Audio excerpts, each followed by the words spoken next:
There's a lot to like about Estes Park, Colorado, and if you've never been there before, you should try to make it out there one of these days, especially if you like being high. In elevation, that is. When visiting Estes Park, most people will be coming from Denver, and Estes Park is about an hour and a half to 2 hours northwest of the Mile High City, depending on the traffic. The drive is worth it though, and you'll know when you're here because you'll see this sign before you reach your final descent down the mountains and into Estes Valley. And as soon as you enter the valley, you're greeted with a great view of Lake Estes. However you want to enjoy the lake, you're able to in a variety of ways. You can circle the lake on a recreational trail that spans for over 3 miles. Visitors can rent kayaks and paddle boards, or if you want to go all out, you can even rent a pontoon boat. Not even that, because there are even several cabins that you can rent along the lake. Well, Lake Estes was formed in the late 1940s when the Olympus Dam was built, which is named after Mount Olympus. The lake sits at 7,522 feet in elevation, or about 1,300 feet below the peak of Mount Olympus. Well, let's start talking about the history timeline for Estes Park, shall we? Estes Park gets its name from Joel Estes, who was one of the first to explore the area that today is referred to as Estes Valley. Joel came from Kentucky and was one of the thousands of explorers who traveled out to Colorado during the Colorado Gold Rush to mine for gold. It's also noteworthy that before coming to Colorado, Joel Estes had some luck digging for gold in California. Anyway, Estes moved his family to the area that's now named after him back in 1860, before leaving 6 years later. During that time frame in 1864, then owner of the Rocky Mountain News, William Byers, stayed in Estes Park and named a new settlement after his host, Joel Estes. So that's how the place got its name. In the 1870s, large cattle ranches were formed on the land in the valley, and that was the main trade here throughout the later half of the 19th century. An example of a place like that would be the McGregor Ranch north of town, which was established in 1873, and it still operates today as a ranch. It's also a museum where you can schedule a tour online. But I didn't do that, so that's all you get. Well, early on, the word spread early about how living in the mountains could be beneficial for your health. There are 2 main figures in Estes Park's history that moved to the area for that reason alone. The first one being in 1903 when F.O. Stanley came to the area from Massachusetts. Stanley had a twin brother named F.E. Stanley, and together they created the Stanley Steamer automobile. But Chris, don't you mean the Stanley Steamer carpet cleaner? Nope. Look, today most people associate Stanley Steamer with the carpet cleaner, but that company's name originated from the automobile company of the same name. The only difference would be the second E in steamer was actually what it's supposed to be, an A. So the auto company had the A, the carpet cleaner company has 2 E's. And the 2 companies are not related at all. The original Stanley Steamer automobile was founded in Watertown, Massachusetts and lived a short life, only from 1902 to 1924. Anyway, F.O. Stanley enjoyed Estes Park so much that he stayed and built the Stanley Hotel, which is the flagship hotel for Estes Park. The completion of the hotel brought more people to Estes Park than ever before. By 1917, Estes Park was incorporated with its own water and power supply, which was mostly thanks to F.O. Stanley. If the place wasn't at first named Estes Park, you can bet that it would be named Stanley Park instead, as that's how much Stanley invested into the growth of the town. Another fact about the Stanley Hotel is that it was on the verge of being demolished back in the 1970s due to the owners not keeping up with the property over the years, and business was not doing as great either. So in the first half of the 1900s, things were going great for the hotel, but then they kind of slowly started to die off around the Great Depression, and then by the 1970s, things were pretty bad. But a visit by Stephen King in 1974 might have completely changed the fortunes for the hotel. The Stanley Hotel ended up inspiring King to write his best-selling book to this day called The Shining, which was published in 1977. The book obviously inspired the movie of the same name, with the film being released in 1980. Here's Johnny! Now, those scenes were not shot at the Stanley Hotel. It was on a set in England, but it was all based on the Stanley Hotel. Well, another movie with some actual scenes that were filmed at the Stanley Hotel includes Dumb and Dumber, which came out in 1994. Otherwise, the hotel has 140 rooms with over 14,000 square feet of what they call sophisticated meeting and event space, but the theme of haunted stories has kind of taken over the personality of the hotel. Back in February of 2024, the hotel announced plans to build a giant film center and museum that's devoted to scary movies. Lastly, if you're not staying at the Stanley Hotel, you can still get tours of it by booking in advance online. So I just went over not only the Stanley Hotel, but also the hotel's founder, F.O. Stanley, and how he was instrumental in the early days of Estes Park. But there's someone else who's worth mentioning too, as in 1915, Enos Mills moved to the area from Kansas. His parents were unsuccessful gold miners, but they told him many stories about their time in Colorado when he was growing up.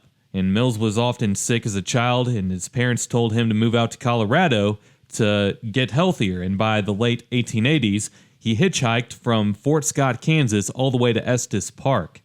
Mills made money early on by cleaning a lodge that was owned by some distant relatives in the area, and he also worked as a nature tour guide, along with being a miner in Montana. Over time, however, Mills became successful, and he's mostly known as being the father of Rocky Mountain National Park, as the park was created mostly by him, with the intentions of preserving the surrounding wilderness. F.O. Stanley was also instrumental in creating Rocky Mountain National Park, as he became friends with Mills.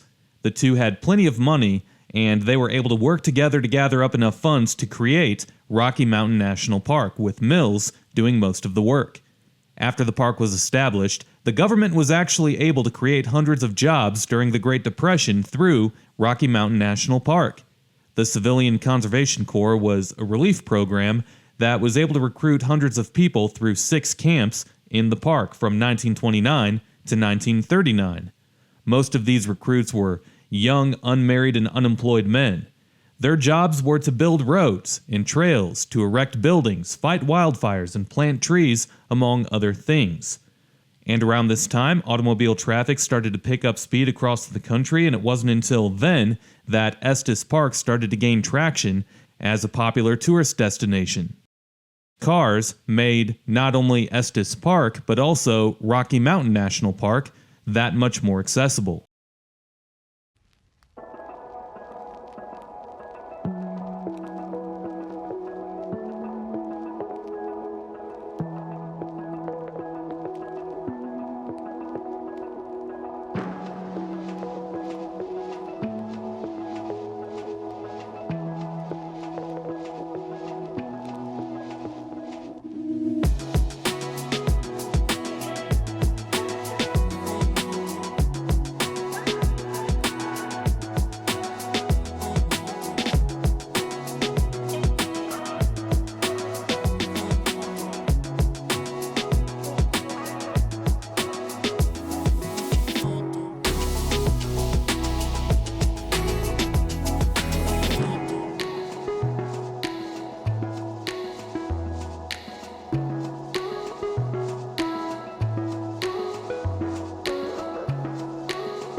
You can see more of this scenic drive on another YouTube channel of mine called Nostalgia Tours Radio, and the link for it is down below. For now, we're going to head towards downtown Estes Park, which, as you're about to see, is pretty nice. So most people associate Estes Park as a place to visit. I mean, the place sees over 400,000 visitors per year, and nearby Rocky Mountain National Park sees over 4 million per year, so you can see how it would be easy to forget that this is a full functioning town. Anyway, with the growing trend of people living where they vacation in the US, Estes Park has continued to grow, slowly but surely over the years. Honestly, it'll probably stay around this number in the upper 5,000 range, as there's not much more room for the town to grow, and knowing how places like Estes Park are, my guess is that there's not going to be many plans for the town to want to build more city and take up more of the wilderness. For those reasons, home prices are likely to stay extremely high. It's simple. The demand is high to live here, yet there will always be a limited supply, so the idea of owning real estate here is likely never going to be a realistic thing for most people. While it's beautiful here in the summer, the winters might be too harsh for some. Estes Park receives an annual snowfall anywhere from 75 to 80 inches, with snow occurring on an average of 40 days out of the year. Natives will tell you, "Oh, it's not that bad, the sun comes out and melts it all," which is true to an extent, but it still snows, road salt is still applied, and roads at times up here in the mountains can be impassable during a snowstorm. So yeah, a snowstorm can completely shut down whatever plans that you have for the day. And you have to consider that if you're going to live here or anywhere in Colorado's mountains year-round. Despite that, Estes Park barely cracks the top 10 cities in Colorado for annual snowfall. Here I put together a graph of the annual snowfall for several cities throughout Colorado.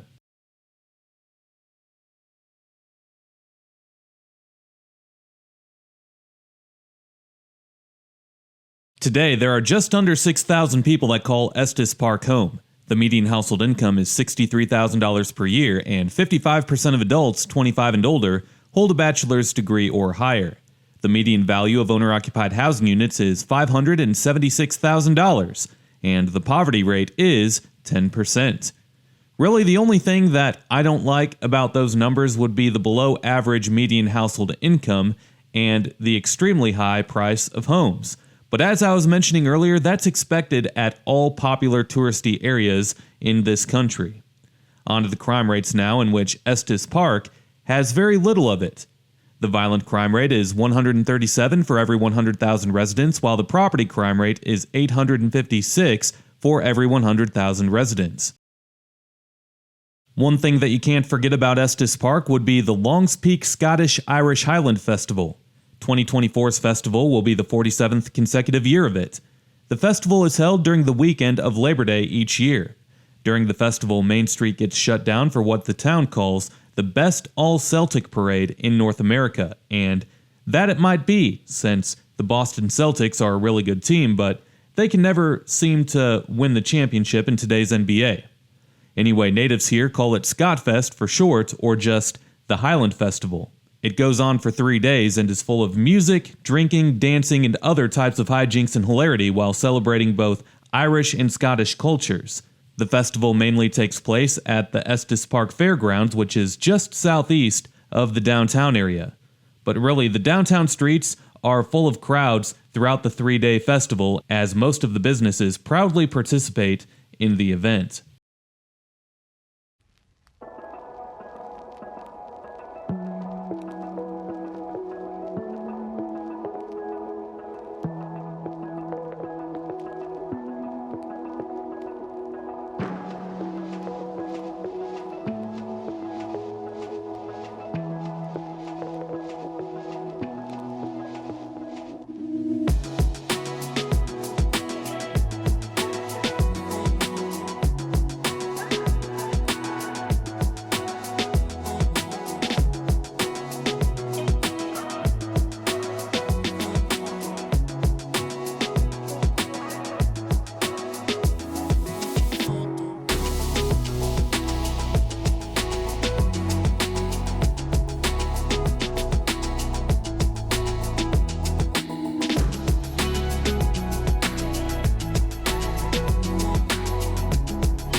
For those of you who are familiar with Estes Park, it's pretty nice to look at everything with no traffic, isn't it?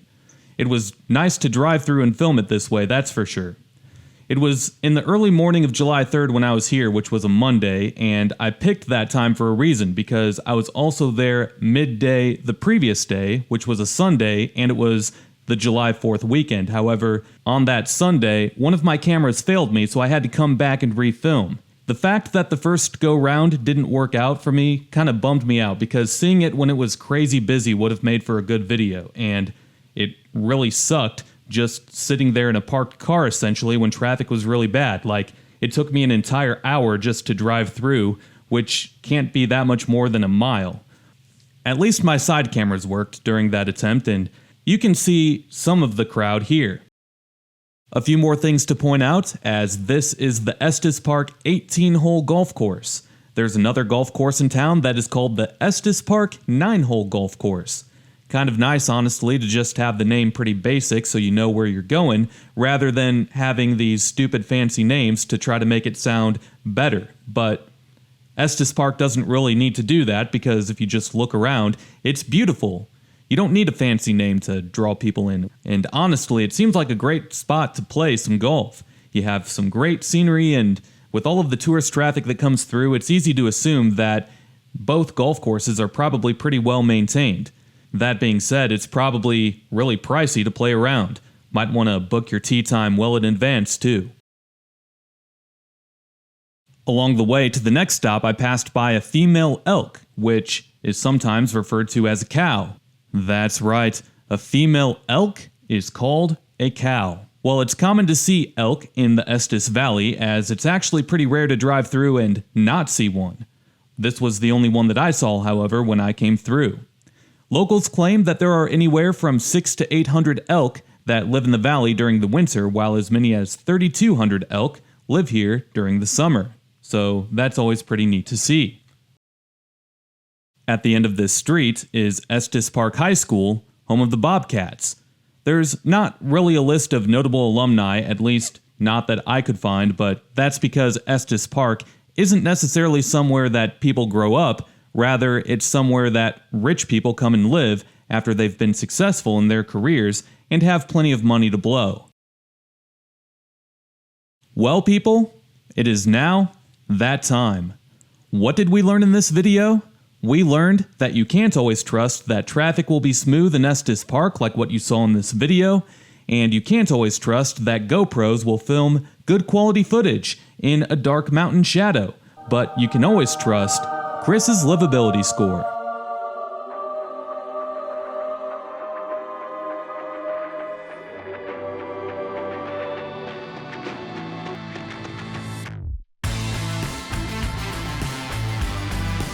The first category is education, and the schools here aren't terrible, but they're not the best. Estes Park High School is ranked just outside of the top 100 for the state of Colorado. Math scores are slightly below the state average, while reading scores are slightly higher than the state average. It gets a 13 out of 20. The second category is crime, in which that's not a worry here. Even with all of the tourists that come through, it gets a 19 out of 20. Downtown is next, and downtown is full of shops, restaurants, and bars. There's plenty of things to check out and do here. That's if you're lucky enough to find a place to park, so it gets a 20 out of 20. The fourth category is the economy, and that's definitely not the strong suit of Estes Park. People don't move here to jumpstart their careers unless they're working in the tourism industry, or maybe they're working for Rocky Mountain National Park in some sort of capacity. The median household income is extremely low when you measure it up to the cost of living here, so just like most touristy areas, the economy is poor, and it gets a 4 out of 20. Recreational opportunities is next, and I don't need to explain why this is a high score. It gets a 19 out of 20. If Lake Estes was larger and if you could jet ski on it, then maybe it would get a perfect 20 out of 20, but nah. Well, history is next, and there's some interesting routes here to uncover for sure in Estes Park, and I did throughout the first half of this video. The Stanley Hotel is one of the more interesting hotels in the country, and personally, I didn't know about the civilian concentration corps in Rocky Mountain National Park. That was fascinating to me. And for a small remote tourist town, history gets a 13 out of 20. Next up is amenities, and while there are plenty of local shops and eateries, there are also plenty of chain restaurants for those who prefer familiar restaurants for whenever they travel. For the people that live here, however, there's a limited number of day-to-day amenities available, obviously, as it's heavy on the tourist side and a little bit light on the native side, so amenities gets a 13 out of 20. Last up is cost of living, and with the median home value being higher than $500,000 per year and with the median household income being $20,000 below the state average, that's not a good balance. It gets a 2 out of 20. All in all, the Chris Livability score for Estes Park, Colorado is 103 out of 160, putting it towards the top of the list out of all of the cities that I've done this for so far. There's no doubt that Estes Park is in one of the more beautiful parts of this country, and if you want to see some more of this area, you should check out this video here. Peace.